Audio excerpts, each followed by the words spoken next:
কি শুনতে পারবো তোমাদের সেই সব কথামালা যা তোমরা বলবে আমার অপরাহ্নে?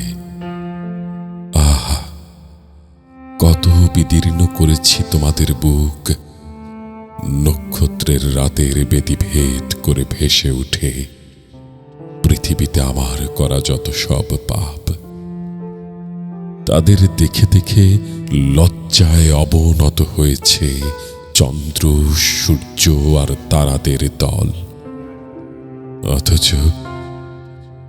অথচ বিবর্ণ হয়ে নুয়ে পড়েনি আমার অন্তর। নগ্ন উল্লাসকে সঙ্গী করে দিব্যি ছুটে চলেছি পাহাড়, নদী, সমুদ্র আর অরণ্যের নিতম্ব ছিঁড়ে ছিঁড়ে। কি জানি পিছে কতটা ভ্রুকুটি করেছে স্রষ্টার তৈরি এমন নির্মল সৃষ্টি।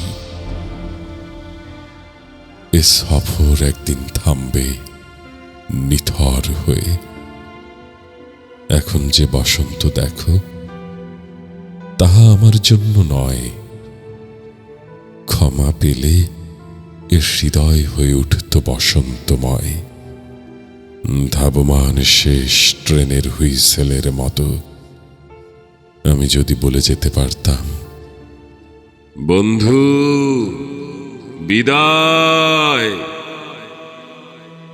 যদি শুনতে পেতাম সমস্বরে উচ্চারিত তোমাদের এমন ধ্বনি, তোমাকে ক্ষমা করে দিয়েছি বন্ধু, এবার ঘুম দাও, ঘুম দাও নিরন্তর। তবে কতই না ভালো হতো আমার এই সংক্ষিপ্ত সফর।